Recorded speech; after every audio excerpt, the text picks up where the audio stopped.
Broadcasting from the business capital of the world, this is the Podcast Business News Network. And welcome back. We have advice for parents. We have advice for students, especially students looking to get into this field. This is Good Advice Helps with Dr. Allan Gold, a school psychologist for many years in California. Always has lots of insight, lots of advice to share, and we're going to dig into a lot today with him. How are you doing? Okay, thank you. It's lovely weather here in San Francisco. It's been very sunny for and the heat wave kind of dispersed a little bit, so now it's just very nice. It's nice spring weather. Greetings from New York. I am envious. I'm grateful for the clouds and the 48 degrees we have here. It's better than minus 30. This is true. And it was like in the upper 20s the other morning, but we're getting there. We're catching up. Okay. So good. Lots to do today. We're going to start with a feature that we call What's Really Going On Here, where we give you a hypothetical situation, but definitely one that is real in many schools, and want your feedback on it. You ready? Sure. So we have an 11-year-old consistently struggles with math assignments, leaves a lot of problems blank, guesses randomly, and when the teacher checks in, the student says, yeah, I understand, even though it's really clear that they don't. They don't raise their hand. They seem uncomfortable when the attention is drawn to their work. When a test comes up, they rush through quickly. They turn them in early, incomplete answers. This 11-year-old's parents say the homework often ends in frustration. And again, this child refuses any assistance. What do you think is really going on here? Well, this seems to me a pretty obvious possibility of a learning disability in mathematics. Wow. I don't know if this is true for reading also, but at 11 years old, you don't want to admit that you're struggling with work. And of course, the history of this child would be important. Has this been going on since? Is this a boy? Did it say? Not noted, but let's assume that, this is cropping up, in the last year or so.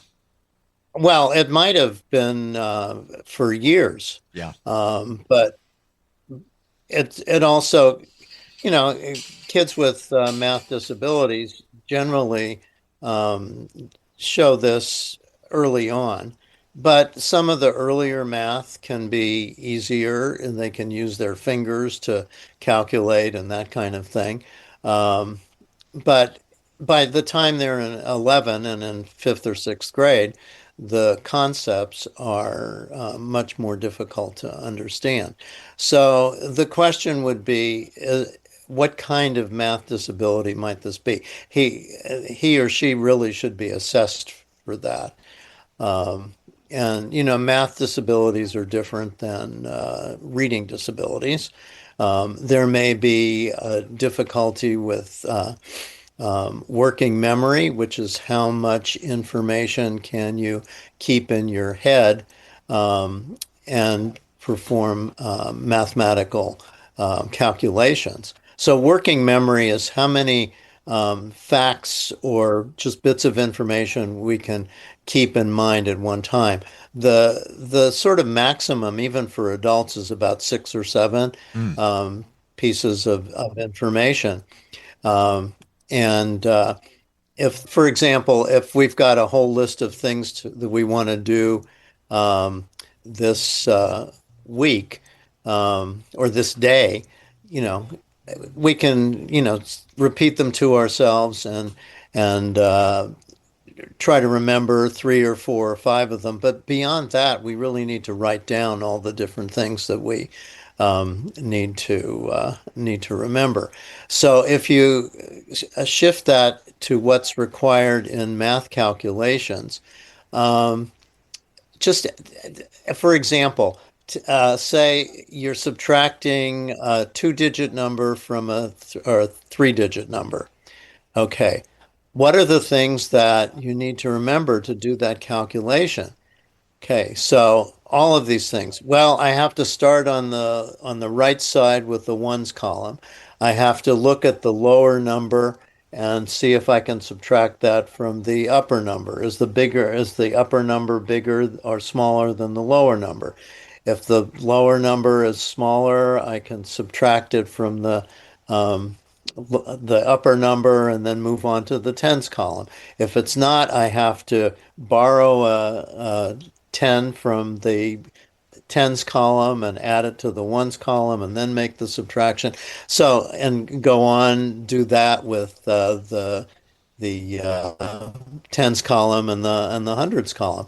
So, that's a lot to remember, and that's all working memory because, you don't necessarily have something to look at. Or for a fifth or sixth grader, multiplying or dividing, there's a lot to remember. And so if a child's working memory is deficient, they can't remember all those steps. So that can be very confusing. What do I do next? That kind of thing. So that's a big aspect of a math disability is one's working memory. Now, there are ways to help children with that, which is to write down the steps so that instead of having to keep it all up here, they can refer to a piece of paper and it's not a memory issue so much anymore. That's a big cause of math disability. It can also be nonverbal reasoning skills, particularly with geometric kinds of things. Areas and, just shapes and all that kind of thing. If that's very confusing to kids, that can also contribute to math disability. Obviously, if there's a reading problem too, then that's hard for them to read the problems. If they have difficulty with handwriting, when you're making a calculation, I'm assuming this is not being done on a calculator.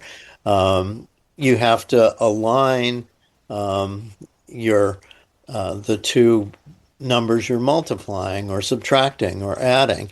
And if you have handwriting disabilities, then those things would be misaligned and you'd miscalculate.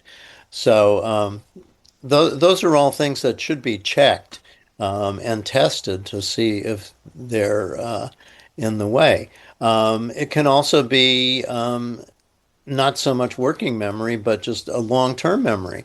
Um, how well has the child learned the adding and subtracting and multiplying Mm. and dividing values? And every time you see 3 plus 7, can you remember that that's 10, or do you have to take the time to go 3, 4, 5, 6, 7, 8, 9, 10?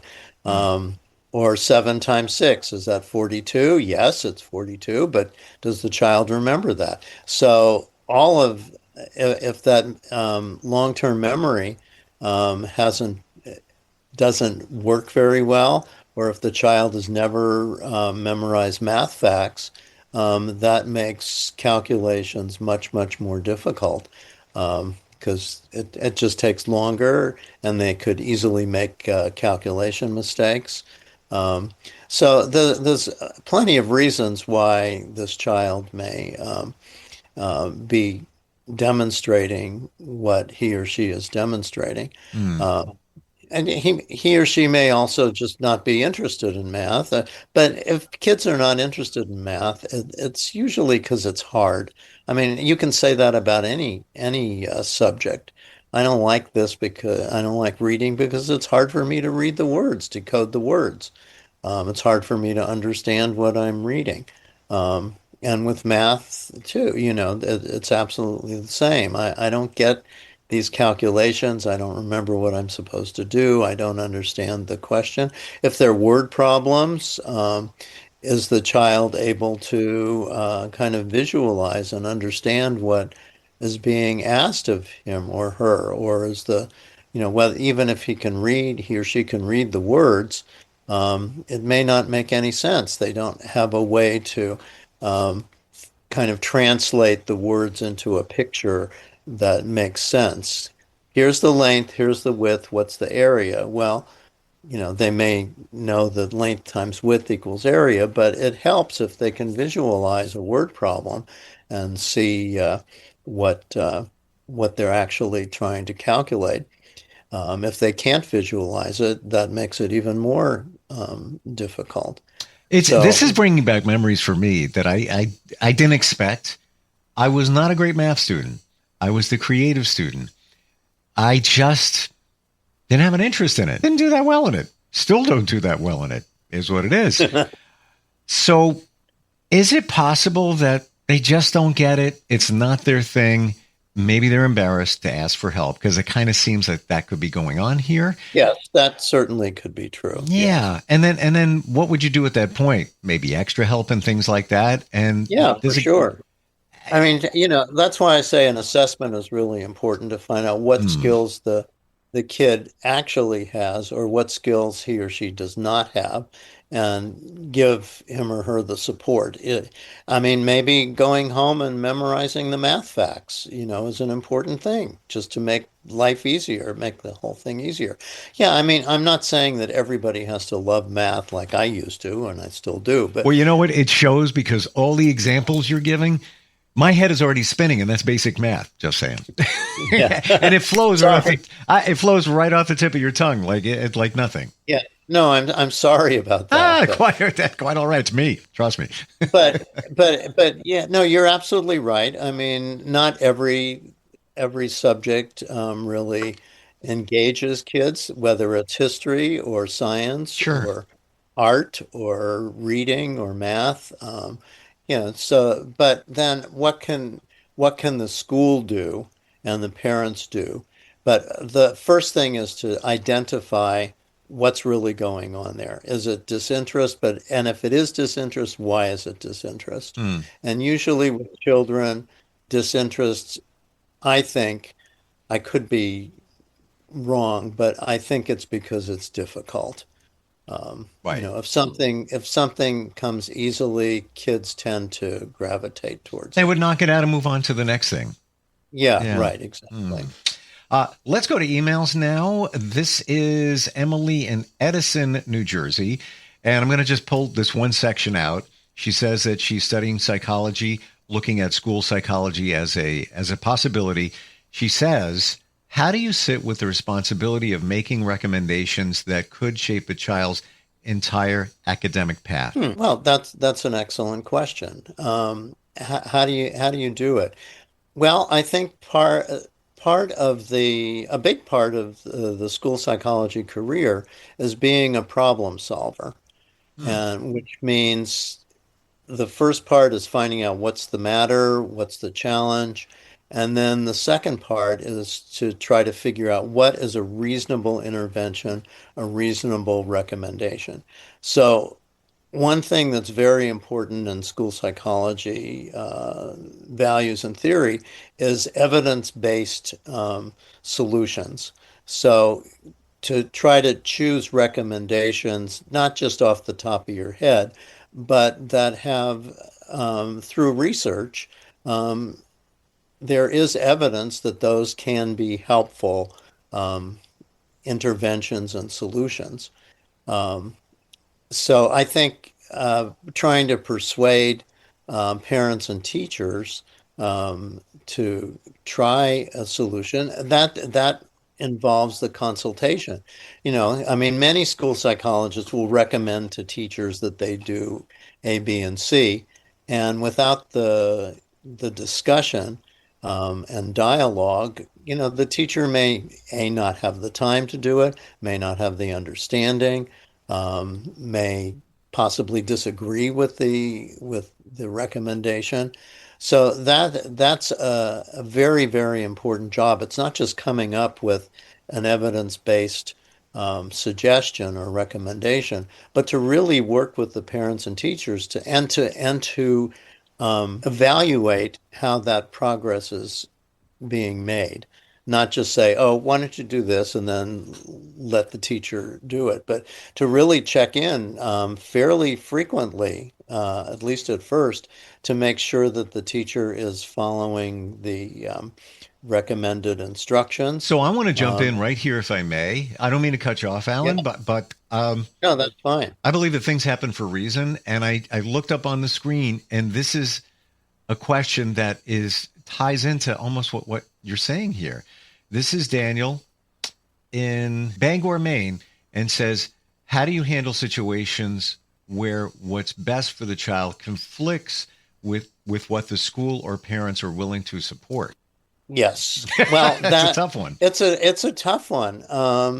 And so much of it depends, I think, on, well, I know, on the relationship that the recommender, in this case, the school psychologist, has with teaching staff and with parents. I think the most obvious one that I've dealt with was not the academic one, but if I really felt that medication was appropriate for a child with attention deficit hyperactivity disorder, ADHD. Um, you can't force a parent to do that.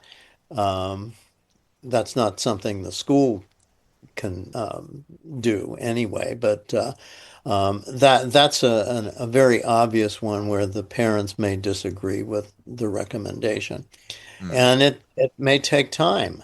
Obviously, if the parent doesn't have a comfortable and trusting relationship with the school psychologist, they're not going to listen.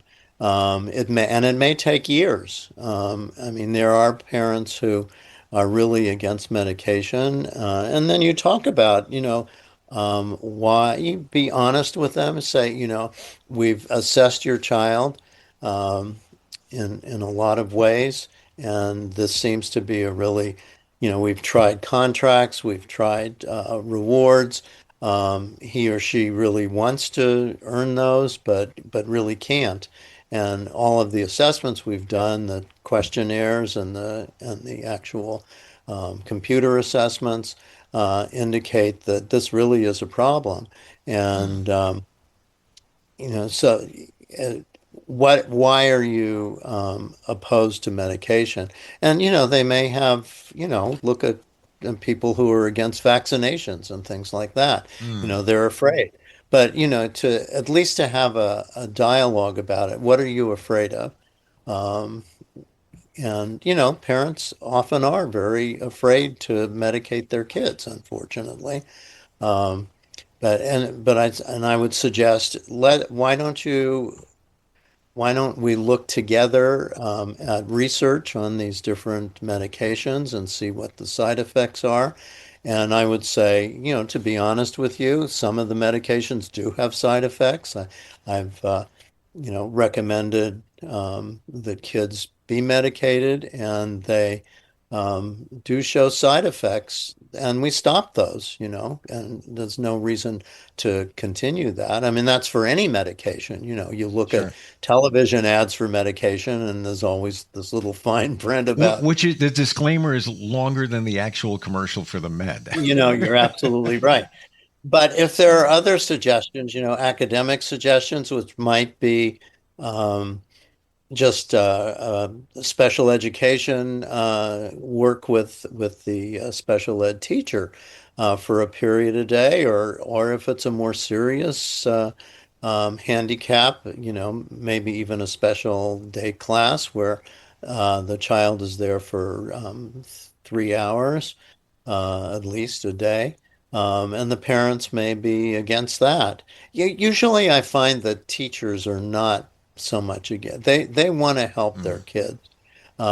But if it's a very specific intervention that a teacher does, I think they would resist an intervention if they felt they didn't have the time or the energy to do it. Behavioral interventions are very hard for teachers to do. If we're working on an emotional or behavior problem, then they may think this is going to, I have to teach. I don't have the time to Hmm. focus on just one kid. And, in that case, a behavioral specialist could be hired to work with that kid.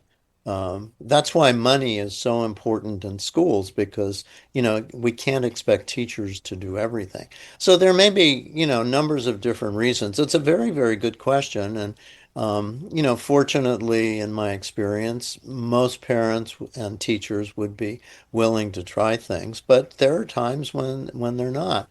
And, sometimes things have to get worse before Yeah. they get better, or before the interventions are there.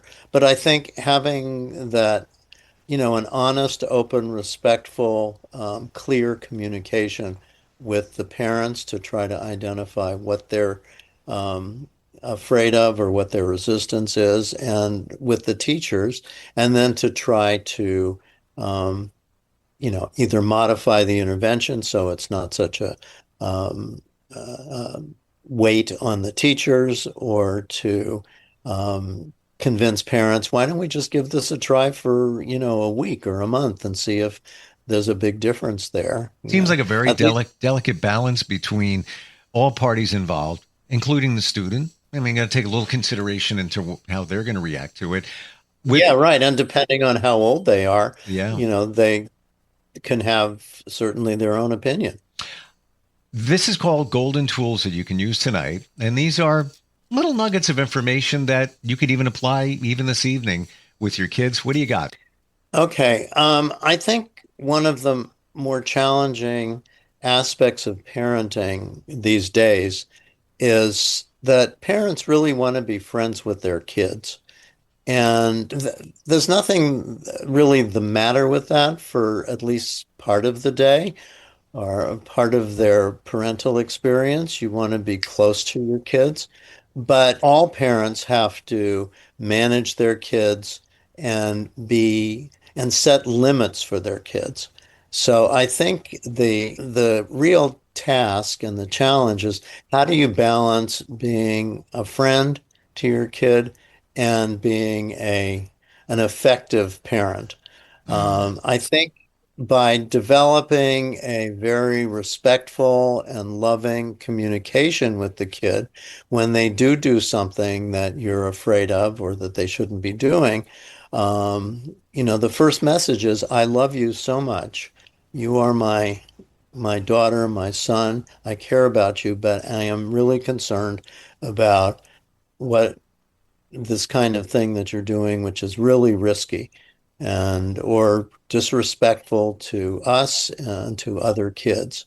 Um, I'm not trying to be a big boss here, but I have to let you know that what's going on is not okay in our family. It's against our values, and I want to teach you a better way to handle this particular kind of situation. And sometimes you've heard the expression tough love, Hmm. where parents sometimes have to say, since you're not being willing to change your behavior, we have to set some real limits. The way you're using social media is not good for you and it's not good for anybody else. So we're taking your phone away. Um, but what do you think you could do to earn this back? And so work with the child to see, how can you regain our trust? I used to talk to kids all the time about, how do you get your parents' trust when something has gone wrong? And I've talked to parents, and I've talked to parents about what they can tell their kids. This is what you need to do to get my trust back.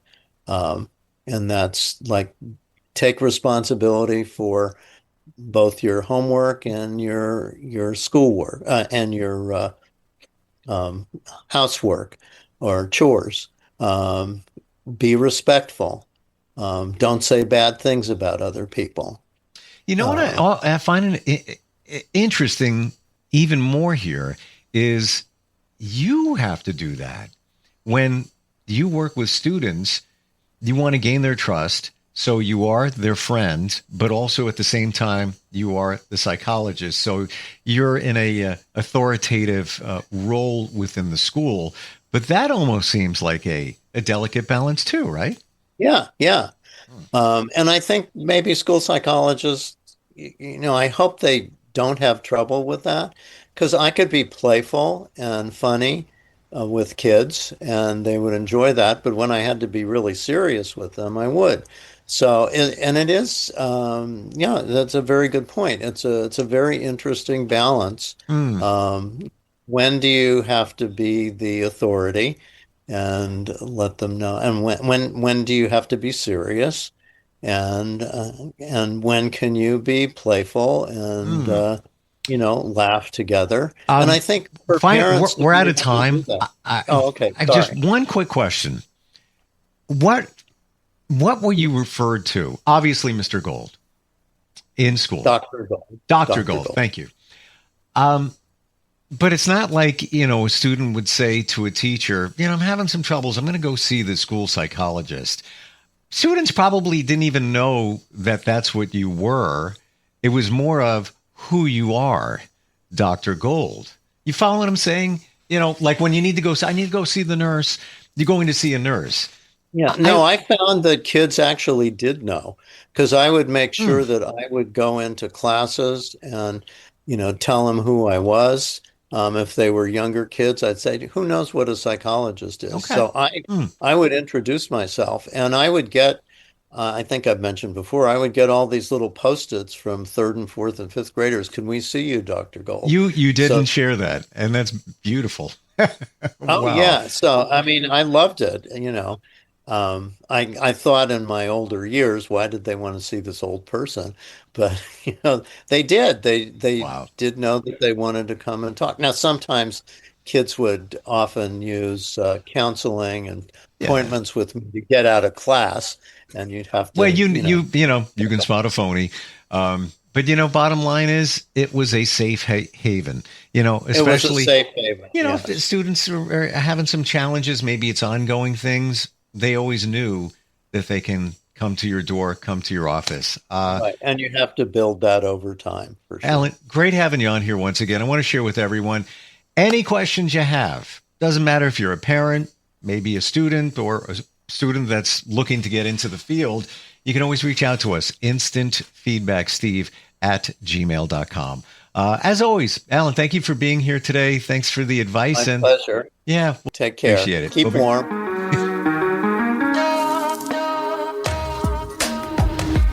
Broadcasting from the business capital of the world, this is the Podcast Business News Network. Of course my kid's in the right car seat. Well, I think he is. Yeah, my kid's in a booster seat. He was ready to move up. He is ready, right? Her car seat looks like the right size. There are probably rules on when to move up to a booster seat, aren't there? Rear facing, forward facing? I think I have it right. Car crashes are a leading killer of children 1 to 13. Are your children in the right car seat for their age and size? Don't think you know you know. Go to safercar.gov/the right seat. I know my child's in the right car seat, or else I wouldn't get in the driver's seat. Brought to you by the National Highway Traffic Safety Administration and the Ad Council.